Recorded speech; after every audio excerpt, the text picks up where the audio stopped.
Thinking Aloud. Conversations on the leading edge of knowledge and discovery with psychologist Jeffrey Mishlove.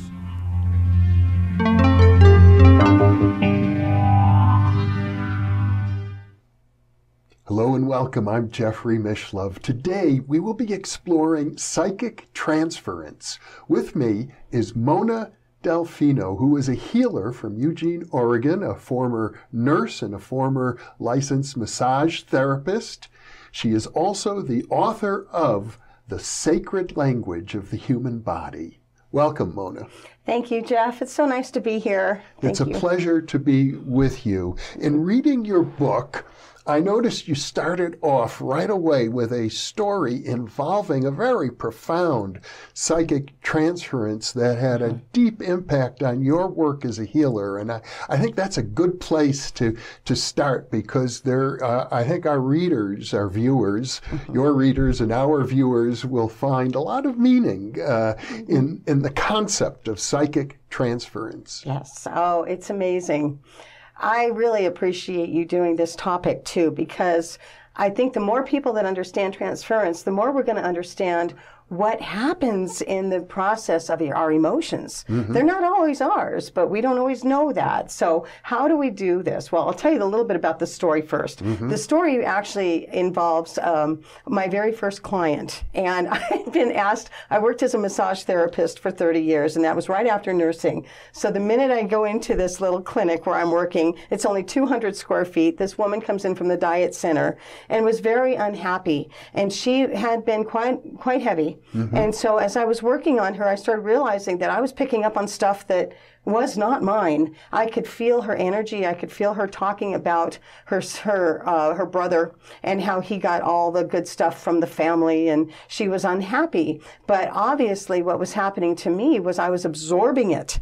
And so, this energy transference, psychic transference, if you call it that, it's really interesting. It's an exchange of energy. And of course, a lot of that is emotional. We don't always know that, but it is. And so the interesting part was, for me, I was able to work with her, and I got this information that, oh my gosh, I started feeling funny. I didn't feel right. It was more than just the emotional. It started to affect me physically. By the end of that session, I went home, and I thought we were going to have to call the men in the white coats, because I was not normal. This is my very first client as a licensed massage therapist. I decided to sit underneath my table in the kitchen and rock, because I didn't know what else to do. And it felt crazy. And so my husband, at the time, he turns around, he says, "What am I going to do with you? What's going on?" "I don't know. Leave me alone." I was very much emotional about it, and so I didn't know how to answer him. And then I said, "I'm just going to go to bed. I'm going to go to my room. Leave me alone. Don't talk to me." I was mean. But that was her energy. So she was actually mean down deep inside because she was unhappy. But when she wanted to lose weight, she was willing to express herself to me because she felt she could talk to me. Well, absorbing that was very difficult, and I didn't realize to what degree, but that is what happened. And then at the time, though, when you were under the table rocking, did you realize that this was her energy? No. I did not realize that. Good question. I didn't know. As a matter of fact, I wanted to throw up. I was trying to hold back throwing up. It just didn't feel right. Something was really off. And then I thought, well, I'll just go to bed. I'll get out of here. I'll go to bed and I won't bother anybody. Yeah. And then that's isolation. That's solitude. And, leave me alone kind of energy. And so when I got in bed, I just fell asleep. The next morning I woke up and there was none of that, not even a little bit. I woke up just feeling great. I'm ready to go to work again. And my husband at the time was like, "What the? Who are you?" "I don't know. I'm ready to work." Yeah. So so that is the story you're talking about. Well, I think there's a big there's more to the story yet because you had a second session. Yes. In fact, more than two, as I recall. But when she came back, you were scared shitless.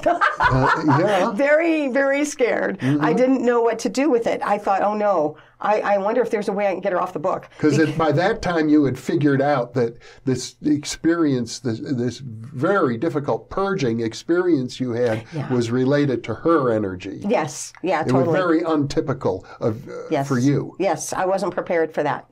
I had no idea. And then I turned around and found out that when she came back, there was no stopping it. It was going to happen. She came back in, and I took one look at her, and she had lost maybe 5 to 7 pounds in 1 week. She had her hair done. She had a beautiful red dress on with red pumps. She looked hot. And she walked in, and the first thing out of her mouth, and I was like, wow. And the first thing out of her mouth was, I don't know what you did, but Mona, I feel better than I've ever felt. Thank you. Thank you. I'm going to keep seeing you. And so because she said that, it was easier for me then to say, wow, this wasn't something I prepared for. It wasn't something I initiated, nor did I understand it. And so I had to learn, as I call it, the hard way. I had to learn through the experience that transference is going to happen, especially anybody that's in the healthcare field that knows that when they leave there and they don't feel good, that's the energy of the hospital, or that's the energy of somebody they ran into that day.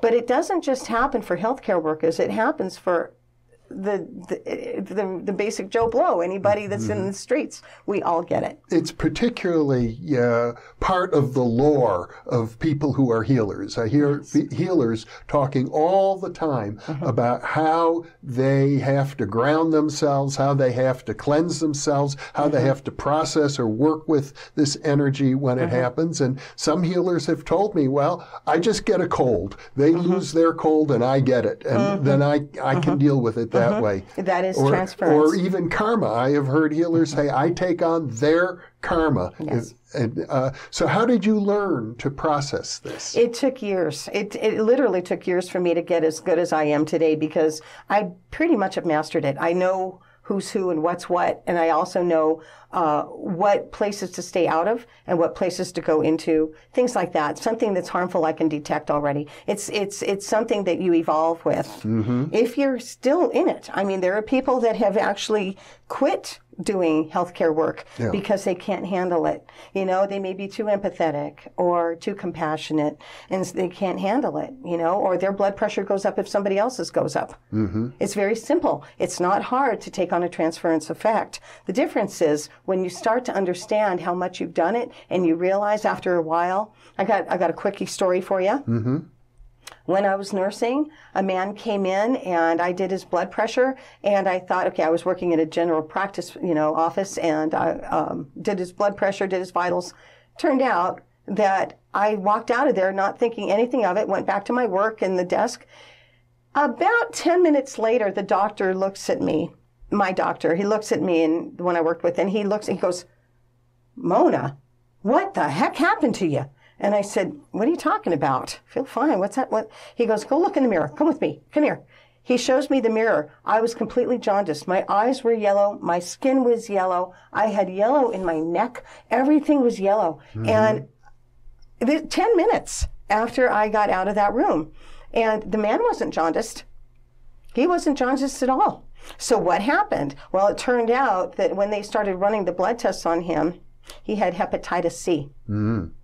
And so then I ended up getting the effects of that hepatitis C, because I am sensitive, but I got the effects of it, but I didn't get the hepatitis C. I see. See? Just the symptoms. Just the symptoms. And so they sent me home. They said I can't be there. They thought there was something wrong with me. They had taken a urine sample and they did a blood test. And when they did the urine sample, I had Coca-Cola urine. And then the blood test they went and looked at, and they said it was perfectly fine. The liver was fine. There was no problems in my cell count. Everything was great. And so I got to go home for 3 days and play with my kids. I had no problem when I got home. Well, you describe yourself as a sensitive. And as a matter of fact, you've described yourself as a shaman from birth. Yeah. So would you say that people who are open psychically are more susceptible to this kind of unwelcome transference? Yeah, I would. And but I also know that there are a lot of people that call themselves empathic, and they're very strong empaths. Well, that's just a different level of being sensitive. I think more people are sensitive than they know. Many, many people, even those that seem very, very hard, down deep inside, they're just protecting themselves. Underneath it, they're very sensitive. They got good hearts. Most people have really good hearts. And so, you know, it's a matter of understanding that. If you're really going to be compassionate, don't just look at the surface, you look at the depth. And the depth is what teaches you. And so after all these years, I can work on anybody now, and it doesn't even faze me. Well, what's the difference? I know you spent years learning it, but for people who are viewing, I imagine many of our viewers are aware that this is an issue for them. So how do they begin to address the issue? The issue itself. The first thing is, it's like AA. You have to know that it's there. You have to know there's a problem. You have to know you're feeling something. Okay, so the minute you understand that, then it's time to start recognizing it. I believe that everything is about recognition onto itself, because everything is biofeedback. If you really stop and think about the science of life, everything is biofeedback. So what happens is we're learning as a human to understand what that means. And so as we live our lives and we think we're living so simply, or we think that, you know, yeah, we're busy, but what does that mean? That means that you're also in the field of an environment. And your environment is coming at you. Whether you know it or not, it's happening. And so what you do is, instead of being afraid of it, instead of being scared of it, instead of thinking that you need protection from the EMFs, instead of thinking you need help from chemtrails or anybody that's out there that's negative, I can tell you that transference also means that you can transcend. You can transcend all of this. It's only a lesson. All we're doing is really learning about a connection. Yeah. Well, it seems to me that we're all on this planet together. In a way, we're all sort of swimming in planetary karma, or maybe a better way to put it is human karma. The human nature is all around us. Every type of person is around us. And it strikes me that this kind of transference occurs all the time, every day, with every social interaction, with every type of person. Yes, that's what our hearts are about. Our hearts are about transference. We're about unity. And that's what we're learning. We're coming into a time of unity and coming together. And that's why when people work together and we have teams that work together, we understand each other, and we're more powerful when we do it. We don't have to do it alone. Well, I remember a funny comedy routine by George Carlin. Actually, it was more than funny. It was very serious, because he began listing all the negative qualities that exist in the human community. You have murder, you have rape, you have necrophilia, you have super morbid obesity, you've got an enormous range of mental illnesses, schizophrenia, bipolar disorder, and so on. That's all part of what it means to be human. And so it touches everybody one way or another. Yeah, there was an old Buddha saying that, you know, we are all part of each other. So basically, you know, it's almost like we all kind of know things. That's why when we study judgment, it's a big deal, because judgment is what stops us from becoming who we are. It's the first thing. Explain that. When we judge, especially when we judge ourselves, it's very hard. This is how we get sick. It's a lot of it is because the judgment is something that we have put into place as a blockage. We forget that there's so much more to a story. But what we've done is we put ourselves in this position of blocking ourselves through a judgment. And that judgment is going to cause us pain. Somewhere along the way, it's going to cause either emotional, mental, physical, or spiritual pain, if not all of it. And this is how illness begins. It begins with judgment. And so that is what I try to teach, is that when we learn that everybody's different, you're a part of that person. You're a part of that person. What do you mean? What do you mean I'm not a part of that president? What are you talking about? Oh, but we are. There's a part of us that down deep inside, we've been there. We've done that. We understand it. This isn't the first rodeo. We've lived several lifetimes. And so we come back, as you mentioned, the karma, we come back to learn more. I know all my work, Jeff, I tell you, the people that I work on, when I read them from the beginning, and I go to the heart, and when I read these people, they had an agenda. They came back here for a reason, if not 25. Yeah. You know, but all of those reasons, you always have a backup plan. If this doesn't work, you can do that. But the truth is, what stops us from learning more, because we're here to learn. We wouldn't be here if we weren't learning. Yeah. And so it's important for us to understand that once we learn our lessons, then we become whole. We start becoming more whole. And that's part of what we're doing in this transference effect, is we're learning from other people. Well, the social pressures to create judgments and to stick to them are pretty strong. I mean, you get it from religion, you get it from the legal system and society, you get it in school. People are judging you all the time, and we're judging others all the time, and particularly when it has to do with, I mean, there are certain habits that people have that are known universally to be bad habits. So we judge bad habits. So you're suggesting, let's suppose, for example, I encounter an addict. Now I'm beginning to feel some of that addict energy in myself. Well, I might naturally want to judge it, to judge that sort of thing. There's a difference in facts versus judgment. I learned that many, many years ago. The facts are, yes, this is real. We can't deny things. That's not what this is about. It's about learning. It's about looking at it. It's about confronting. Confrontation is the biggest form of communication within you. Any kind of confrontation is really good for the soul, because you get a chance to really start feeling more of who you really are. If you don't confront things, then you don't know yourself that well. So when you have an encounter with somebody who's an addict, you're going to learn from that person that this is how they do things. Well, would that be the way I do things? Of course not. I'm not going to do things like that. Well, have you? Have you at some point in time done something that you felt bad about? Have you done something where you maybe took a little too much of that beer? You know, I mean, things like that. You start thinking, when you stop judging it, and you start realizing that people are people. We all have something. Years and years ago, I joined a group called the Jesuit Volunteer Corps when I was young, 18, 19 years old. The Jesuit Volunteer Corps, many years ago. And the priest, we were in San Francisco, and the priest took me upstairs because my father worked for this priest. He was doing the data processing for the church.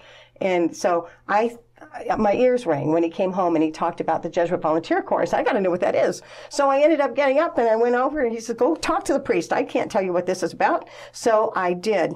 When I sat down with him, he was so kind. He sat down and he put his hands over into me and he says, Mona, come with me to the window.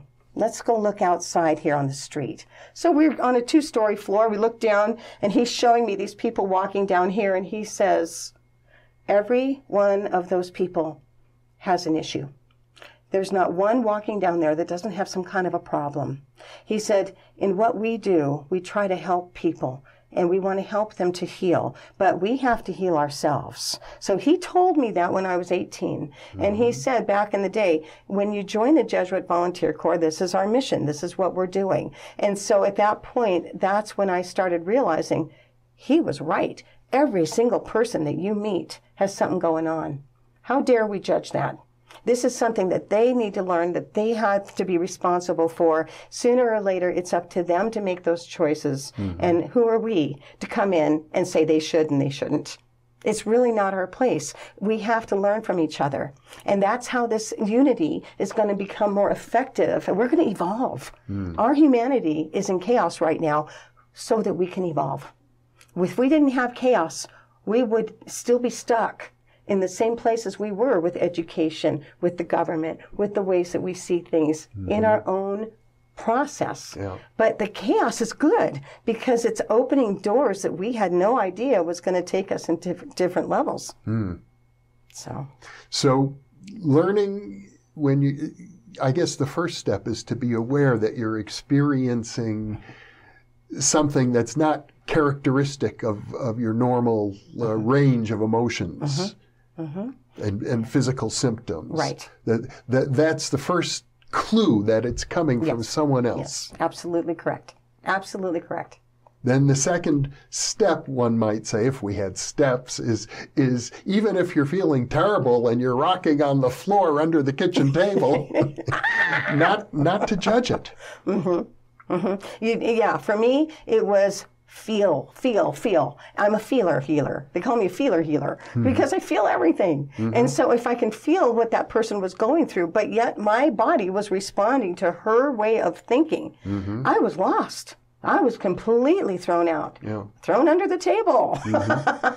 And that's how it worked. And then, but I thought the better thing to do is listen to what this is going on here. And this is an extreme. Many people don't go through these kinds of things, but it's, you know. Well, it's occurred to me quite a bit as a parapsychologist that one of the reasons more people aren't more psychic in our culture is because we don't want to experience the pain of the world. We don't want to have to experience other people's suffering. So we numb ourselves. Right. That's what's happening with the opioid process right now in our world. We've got so many people numbing themselves. They don't even know how to feel. And so we are at a point in time where change is going to be, this is revolution time. And we need to learn it so that we can understand it. That's why I feel like this interview, many other people talking about this, it's very important. Very important. People are looking for help. They don't know where to turn. And so... Well, okay, so we've talked about identifying that you're experiencing somebody else's stuff. Not judging it. But I have a feeling there must be more. I mean, you want to process it somehow. You don't want it to stay in your body. Yeah, back in the day, I was lost in it. I had no idea. It wouldn't happen to me today. I've worked on so many different kinds of illnesses from head to toe, and it doesn't bother me a bit. It won't bother me because I don't let it, number one. And the reason why is because I learn from it. If I can learn what's happening for somebody without having to take 4 years of education in a school out of a book, then I'm learning from these people what they're thinking. I'm learning how they're feeling. And so for me, it's important to learn that, but also to stay recognizing myself in the process. You know what I did for 30 years? I took a hot apple cider vinegar bath every night. While I worked, I know apple cider vinegar draws out energy. And so what I did was I would take a hot bath every single night, and that was my way of coming back to me. But now you no longer do that. No, I don't have to. I have heard people say, for example, I become like a duck, and how water rolls off the back of a duck. It never gets under my skin. Yeah. You get to the point where you recognize. It's all recognition. But you also remember that you have a choice. I hear a lot of empaths complaining. They complain a lot about not having this or not having that, or too much of this and too much of that. Well, then why are you letting yourself be bothered by it? What you might learn is to recognize that down deep inside, yes, this is happening, but you don't have to, as we used to call it in the Cherokee, you don't have to buy into it. You don't have to buy it. You know, it's there. It's going to be there. Of course it's going to be there, but you don't have to buy it as yours. Now, you mentioned Cherokee, and I know you studied for 12 years, I believe, with a native Cherokee healer. Yeah, she was my mentor, Karen Land. She was double Cherokee, meaning that in the Cherokee tribe, she was known as Double Eagle, and I was Eagle. So she taught me a lot, and you know, I mean, just how you meet people, and I trust that adventure. I trust meeting people, and I met Karen through a class. I had no idea I was going to meet somebody like that, but when I found her power to be incredibly wise, and I said, I want to learn from you. There's stuff I want to know, and so she opened her arms and let me in, and I was one of her favorite students because I provided what she was teaching, and I listened. That doesn't mean I didn't argue. That doesn't mean I didn't sit in the hot seat, because I did. But I learned about sitting in the hot seat too. And, you know, but I understood. And I learned this stuff back in the 80s. Now everybody's learning it today a little bit differently about how to change, to shift, to grow, to move, to evolve. I learned it in the 80s that I was You know, it was a Cherokee mentor. She wasn't an easy mentor. No. But then again, I have a part of me is Cherokee. And so I had to live what I knew to be true in my blood. Mm-hmm. And that's what she taught me. I see. So, yeah. I see. Well, to shift topics slightly, that's a very interesting story, and I know you draw a lot upon indigenous traditions in your work. And I guess there's something significant about these indigenous traditions. Yes, very much so. Let me see if I can articulate it from my perspective, and you could reflect on that, because, you know, this program is typically about intellect. Yeah. Thinking, new thinking aloud. And yet I'm under the impression that a lot of the healing work that you're engaged in has nothing to do with intellect. It's at a different level completely. Mm-hmm. There's a lot to it. There is a lot to it. It's like flipping a switch. Mm-hmm. And you flip that switch. It's like meditation. You know, I mean, what do we do in meditation? You sit back and you listen. You don't talk. You don't speak. You don't always go out here and get rambunctious out here. You have to pay attention. And really, that's what this is about. But the heart is so much part of the mind. Mm-hmm. And, you know, and as a parapsychologist, we know that the mind is the full meal deal. The brain is just a snack. And so when you really start learning more about the mind, you've got so much more to encompass. Mm-hmm. And that's what this is about. It comes into so many different levels of energy. Yeah. So you learn. So, I mean, there are many people probably like myself who are, we've got a PhD and spend a lot of time in our head. Yeah, yeah. And it strikes me that, Eben Alexander was here recently, and he made a point of saying, you know, you have that little voice in your head. That's just a tiny part of your brain. Yes. Yes, that's a tiny part of the brain. I love him. Mm-hmm. I think what he has come back to say as a cardiologist is fantastic. Yeah, neurologist. Oh, neurologist. Yeah. I thought he did some heart work. Well, actually, brain surgeon, to be precise. Oh, brain surgeon. Okay, yeah. Okay. Yeah. Wow, what a guy. Yeah. But still, his experience was fantastic. Yeah. And when you know, it's interesting. I've had 3 near-death experiences as well. Mm-hmm. I always feel that if you're going to be in this healing field, you're going to learn it all. Mm-hmm. You're going to die. You're going to have points in time where you go down to the ground. You're going to learn everything. If you stick with this, you are going to learn everything to become a better healer.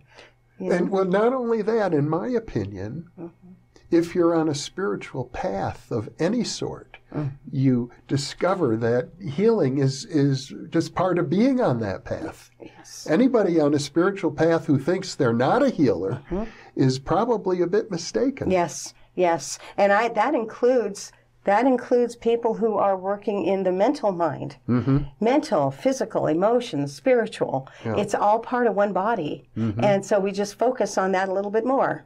And so, you know, for me, I understand the physical body. I know why we get sick. I've tried to teach that for years, is why we get sick. Mm-hmm. And we're going to do another interview on that we're going to do one and that's we need one on that. Yeah. So this whole thing with transference, I think to leave people aware, is to recognize that it's not always you that's having the problem. Be aware of your thoughts. If you go to bed some night and you go, why am I thinking these horrible things? Or you must remember that it's not always you. Where were you that day? Where did you go? Who were you around? What did you read? It's that kind of thing. Clear yourself on some level. Whether that means like at night before you go to bed, do what I did, take a nice hot bath and relax, you know, or find a way. Maybe start looking at a book before you go to bed at night and read. People love to read. Mm-hmm. And that really takes you out of that. But the energy is always going to keep coming and going. We have this going on. It's like a torus in our body. Things come in. We're transmuters. We're receivers. We give and receive all the time. That's our left side's the receiving and our right is the giver. So we're constantly giving and receiving. But your choice matters more than anything else. What do you want to feel? Well, and of course, when we talk about psychic transference, as you point out, we're sending as well as receiving. Exactly. So we want to be responsible for the thoughts that really are our own thoughts. It's very important because when you walk through a grocery store, there could be a woman on the other side of that aisle that has a migraine headache or suffers from migraines. Yep. You're walking down the aisle and your head starts to hurt. And then you walk down the other aisle and your head's still hurting. What's your first thought? What's wrong with me? Yeah. Do I need to go to a doctor? Maybe I have a brain tumor. You know, these are the thoughts that people come into play with, and a lot of times it's not that at all. It's not you. A lot of times it's other people's energies, but you just have a crack in the universe there that you're able to receive whatever it is, because you have to have some kind of it's a resonant frequency. You have to have a resonance that is the same as somebody else in order to receive what they are having. And so, in other words, I caught a cold. Did I catch that cold? Did I really catch it from somebody else? No. That other person could have been a conduit to teach me that I was a little confused about something. So what was I confused about? So now I have to take responsibility for, let me think about that a minute. Oh, yeah, I decided to date, and I really didn't want to, but I did for my children. So I did that, and I met a couple people that I really didn't like that much. It's that kind of thing. You realize that what you've done is you've created some kind of a confusion in there. And that's what causes a cold. It's not just a virus. It's a resilience. There's something going on here that comes together inside of you, and that resonant frequency is going to be attaching. So, in other words, if you're picking up on something, yes, there's a reason. There's a reason. We don't pick up on everybody. No, all the time. No, but it is, as Dr. Bruce Lipton talks about, he's just one of my favorite people because he discusses the same things I do, but he does it through science. And he does say that it's your environment. It's in your environment. He's done Petri dishes, and he says if you get 3 cancer cells in a Petri dish and you've got 1 clean cell over here, what's going to be the environment?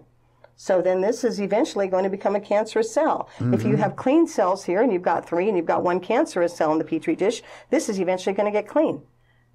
So how do you stay clean with your cells? How do you understand how to stay clean with yourself? You have to learn that sometimes it's the environment that catches up with us. And that means the family members you live with. That means the people that are involved in your household, not just what's going on out here in the garden. There's so much more, but that's what it is. So it's learning from your parents. Most people learn from their parents that, this is how they thought, this is how they felt. And I had a lot of clients who became very rebellious to their parents. Down the road, when they turned the same age their parents were, they start becoming like them. Yeah. It's the environment, and you can't deny it forever. You have to consciously become someone who can shift those concepts within you. Well, I'm not a Christian, but I'm very fond of Jesus's saying, resist not evil. Yeah. When somebody slaps you on the face, turn the other cheek. Yeah. He seems to be suggesting that when we resist something we regard as evil, we become like it. That's exactly right. That's a very good point. That's right. And the other thing is, the other thing he said is, when 2 or more are gathered, so there shall I be. What that tells me in our world, when 2 or more are gathered, means connection, connection, connection. We're always learning how to understand better connections. The more personal you are, the more you learn. Yes, there are people that give their heart too much. They love everybody to the point where they don't realize that they don't love themselves. And this is what is so important. Psychology is one of the most amazing, intriguing kind of things because it teaches you the common denominator of the human mind. What is it that attracts people to different philosophies? What does it do? And so we have choices. We can make choices. When we become personal with each other and we start talking to each other, why do we keep a guard up?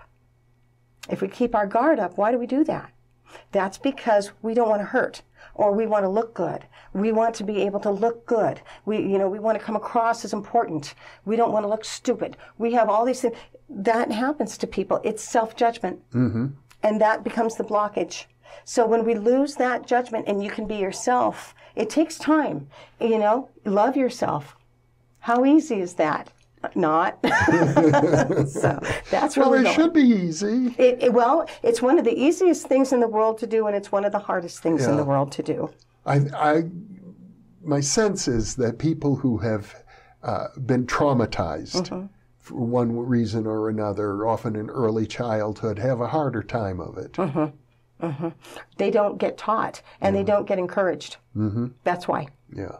If young children who grow up in a loving environment, I was fortunate in that regard. I never doubted for 1 second that I was loved by my parents, for example. I think it makes it a lot easier. Yeah, that's right. To love yourself. Yeah, it does. When you have a good environment, then you know that, you're moving along because you feel good about it. And many people don't. Yeah. They don't. And they have to deal, but that's part of the lesson they chose. They came back to that family in order to learn these lessons, to be able to identify who you really are. Where's your strength?